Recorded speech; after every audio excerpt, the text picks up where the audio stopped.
Bueno, seguimos con el caso que veníamos planteando. Quedaban dos o tres cositas para agregar y después ya encarar el flujo de fondos. Eh, Me voy entonces nuevamente a hacer chiquitito, me voy para abajo y vamos a habilitar el PowerPoint, la presentación. Bueno, el horizonte de presupuestación del proyecto de la planta elaboradora de quesos duros y semiduros, habíamos dicho 10 años. Acá hay una cuestión que tiene que ver con variables técnicas más que comerciales. Podrían ser comerciales también, ¿no? Demoras en las ventas, pero vamos a poner que el tiempo para vender un queso duro es de 4 meses. En realidad sería eh, 4 meses de maduración, o 3 meses de maduración y un mes de demora desde que el producto está listo hasta que se venda, ¿eh? Lo que fuera. En definitiva, lo que le estamos poniendo acá es que demoramos 4 meses para vender el producto, o porque no se terminó de producir o porque demora la venta. Mientras que los semiduros tendrían una demora en la venta de un mes, un tiempo de maduración mucho menor. Esto todo lo tengo en una planilla Excel que después la vamos a subir también a la plataforma para que ustedes puedan incluso cambiar valores, modificar todo lo que está así en color amarillo. Estas celdas en amarillas son las que se pueden modificar y recalcular las variables en función de esos cambios. A su vez vamos a suponer también que para los dos tipos de quesos tenemos un mes de demora de cobranza en promedio. Es decir, desde que se vende un producto hasta que realmente se percibe el cobro de esa venta, transcurriría en promedio un mes. Por ahí en algunas ventas es un poco más, en algunas un poco menos, pero bueno, esto sería la demora promedio. Y según el estudio de mercado, podríamos pensar en que se le podría lanzar los quesos duros. Estos serían en este esquema precios mayoristas, porque estamos contratando a un mayorista que nos coloca la producción en los comercios minoristas.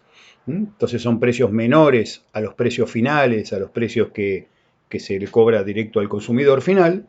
Y en este caso estaríamos estableciendo para los quesos duros un promedio de 5,692 dólares por kilo de producto. Si quieren tenerlo en pesos, multiplíquenlo por un dólar oficial de 65 pesos más o menos. O sea, estamos hablando de 300 y pico de pesos el kilo, y un semiduro en 5 dólares 0,77 por kilo de producto. Esto como para empezar. Y bueno, y esto por supuesto que es un valor que va a surgir altamente dependiente del estudio de mercado que se haya realizado durante el proceso de formulación. Dejamos entonces esos valores y con estas variables podemos armar esta tabla. En esta tabla lo que estamos presupuestando es, a lo largo del horizonte del proyecto, desde el año 1 hasta el 10, cuántas toneladas por año pensamos producir. Por supuesto, esto tiene que ver con la capacidad de la planta, con el tamaño, con el mercado y el volumen previsto de demanda, el potencial de venta posible, bueno, una serie de variables que definen estos valores aquí. Por eso la formulación, decíamos, es tan importante de realizar con todas sus etapas interrelacionándolas entre sí. En principio decimos que arrancaríamos el primer año con una venta de 30 toneladas de queso duro y 50 toneladas de queso semiduro por año. Acá está previsto un plan de crecimiento de los duros. En el segundo año ya estaríamos produciendo un poco más, 45 toneladas, y después en el tercer año pegamos un salto a 75 toneladas y ahí nos estabilizaríamos supuestamente hasta la finalización del proyecto. Los semiduros pegarían el salto en el año 2 de 50 a 75 toneladas por año de producción y ahí ya nos estabilizaríamos. Es decir, que la planta terminaría produciendo todos los años 150 toneladas de quesos, 75 de duros y 75 de semiduros. Ahora, de acuerdo a estos tiempos de demora, no todo lo que se produce se va a ir vendiendo en el año. Por ejemplo, así como que también hay una demora en el cobro. Entonces, no todo lo que se vende se va a cobrar. Y por el otro lado hay una política de precios. Y esto, de vuelta, tiene que ver con el estudio de mercado.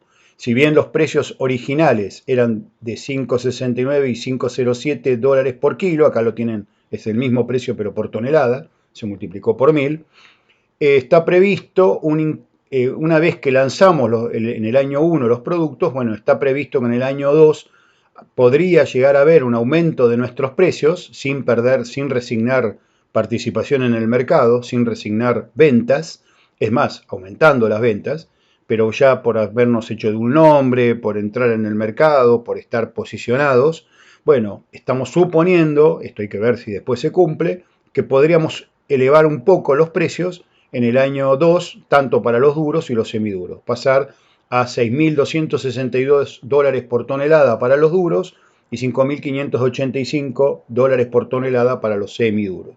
Y a partir de ahí estaríamos estables ya en ese valor.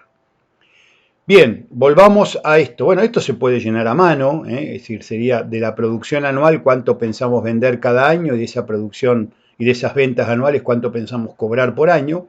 En este caso se hizo una fórmula, no importa esto, se supone que la producción y las ventas serían estables en cada mes, es decir que, por ejemplo, en el año 1 las 30 toneladas de duro se venderían parejo cada mes del año, ¿no?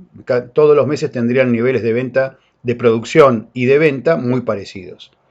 Vamos a suponer eso, ¿eh? Entonces, con ese supuesto, por ejemplo, ¿cómo se calculó este 20? Bueno, era 30 toneladas en el año 1 de producción de queso duro que pensábamos hacer, lo dividimos por 12, eso nos daría la producción mensual, asumiendo, como les decía, regularidad en la producción, y esa producción mensual solo se va a vender durante 8 meses, porque tenemos 4 meses de demora. Entonces, no es que los 12 meses vamos a estar vendiendo, sino 12 menos 4, es decir, 8 meses de venta.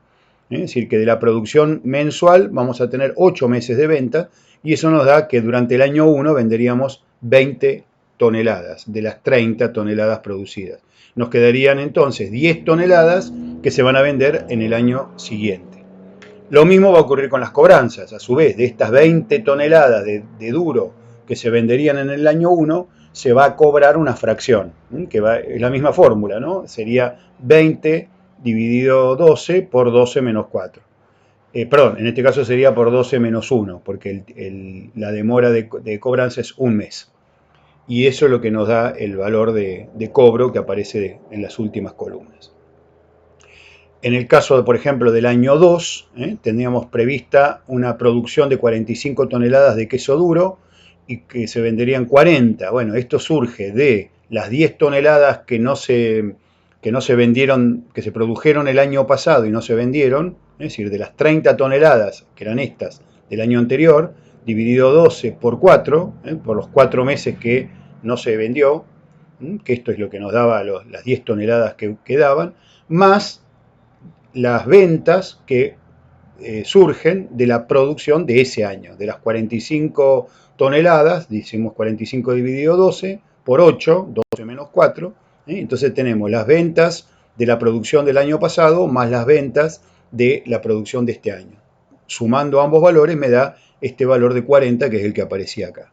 Lo mismo, exactamente igual, se hace con los cobros, pero en vez de partir de la producción, partimos de las ventas. Y en vez de tomar 4 meses, tomaríamos un mes. Y lo mismo para los quesos semiduros, también con un mes de demora en la elaboración o en la venta. Bien, ya ahora sí tenemos toda la información, o gran parte de la información, la inversión inicial, las reinversiones que hay que hacer, los valores residuales de los bienes en el último año del proyecto, es decir, en el caso de hacer un horizonte, de considerar un horizonte de 10 años, hay bienes durables que todavía tienen valor. Y eso consideramos como que en el año 10 se vendiera la planta, para no seguir presupuestando, como si la planta se vendiera en el año 10 con todos sus valores residuales, por eso los hemos calculado. Los valores residuales activos y los valores residuales pasivos. Para los bienes que están dentro de su vida útil será el valor residual activo, el BRASI. para los bienes que ya están justo en su vida, en la finalización de su vida útil, 10 años, será el valor residual pasivo, si es que lo tiene. Entonces ya tenemos esos valores, tenemos los costos fijos, tenemos los costos variables, tenemos las producciones, las ventas y las cobranzas y los precios estimativos. ¿Cuáles van a ser los ingresos de cada año? Y los precios considerados en cada año por las cobranzas, no por las ventas ni por la producción, sino lo que efectivamente se perciba como cobranza de la venta y de la producción. Es decir, que ya podemos armar nuestro flujo de fondos plurianual calculando ingresos y egresos de cada año.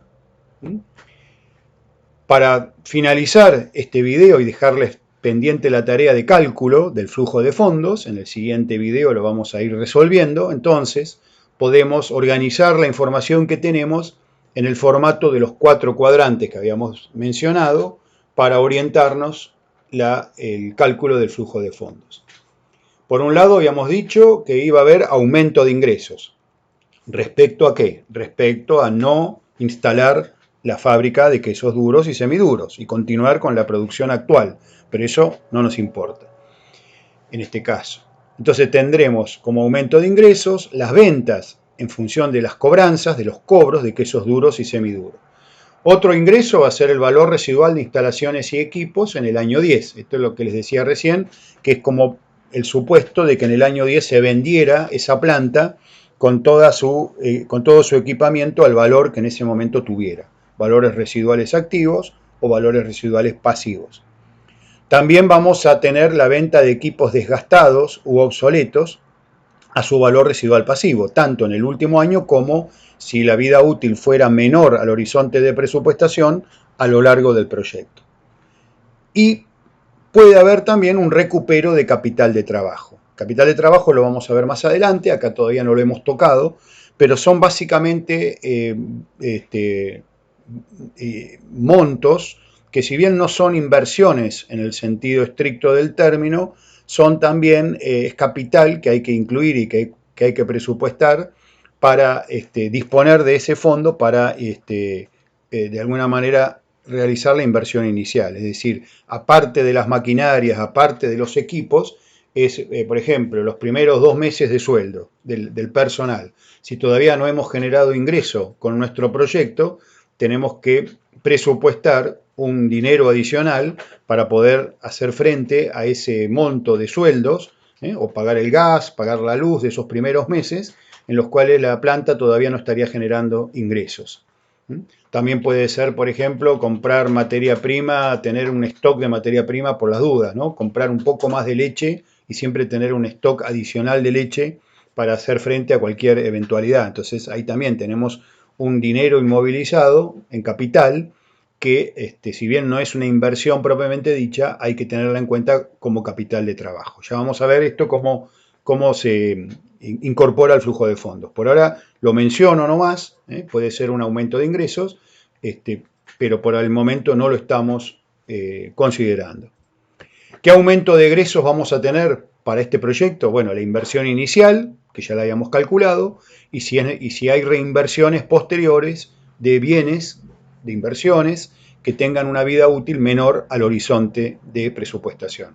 Los bienes esos que tenían una vida útil de 8 años, por ejemplo, bueno, al finalizar el año 8, o sea, al inicio del año 9, hay que presupuestar una nueva compra de ese bien. Los costos fijos anuales y los costos variables también, obviamente que los costos variables se deberán multiplicar, los costos variables estaban expresados por kilo de producto, entonces habrá que multiplicar por la producción, el nivel de producción de cada queso en cada año. Y de vuelta acá aparece el capital de trabajo, pero ahora con signo negativo, ¿no? Como egreso adicional. Antes estaba como un recupero, por eso era ingreso. Acá aparece como egreso. O sea que puede participar de las dos maneras. Lo dejamos para más adelante. En este caso me parece que disminución de egresos no habría ningún egreso que hoy tengo que se me reduzca. Si a ustedes se les ocurre alguno o les parece que puede haber alguna disminución de egreso, coméntelo. Pero bueno, siempre es para seguir pensando, ¿no? No siempre está terminado toda la presupuestación. Y disminución de ingresos, en este caso, me parece que tampoco habría. ¿Mm? Podría ser si la leche que voy a usar para la elaboración de queso proviniera de tambos propios, entonces sí, tendría una disminución de ingreso por la no venta de esa leche. Pero en este caso estamos considerando que la leche se va a comprar a tambos que no son propios, ¿no? Es decir, que aparecerá como un aumento de egreso dentro de los costos variables, como ya lo pusimos. Bueno, ahora sí, queda pendiente entonces ya el cálculo del flujo de fondos relevante del proyecto desde el año cero. Vamos a hagan una columna que sería el año cero, que es el año en el cual arranca el proyecto, donde vamos a hacer la inversión inicial, cuando todavía el proyecto no está en marcha. Entonces a ese lo vamos a llamar año cero, ahí vamos a poner esta inversión inicial, con signo negativo, por supuesto. Y a partir de ahí tendremos el año 1, el año 2, el año 3, hasta llegar al año 10. Y en cada uno vamos a tener ingresos y egresos. Podemos dividir los egresos si son costos fijos o variables, o si son inversiones, o si es capital de trabajo, pero en definitiva son egresos, restan. Y por el otro lado tendremos ingresos, que podemos también dividirlos si quieren en venta de productos, o en valores residuales, o en valores de desgastes, o como recuperos de capital de trabajo, pero en definitiva son ingresos que nos van a permitir el cálculo de un saldo anual de ingresos menos egresos. En este caso, si hubiera disminución de egresos también habría que sumarlos, y si hubiera disminución de ingresos habría que restarlos. Queda pendiente entonces esa tarea para que ustedes la vayan pensando, si los que manejan Excel la pueden ir haciendo en una planilla Excel, o por lo menos ir calculando el flujo de fondos y los saldos anuales de este proyecto de inversión como ejemplo didáctico de aplicación. En el próximo video lo vamos a resolver. No se lo pierdan. Hasta luego.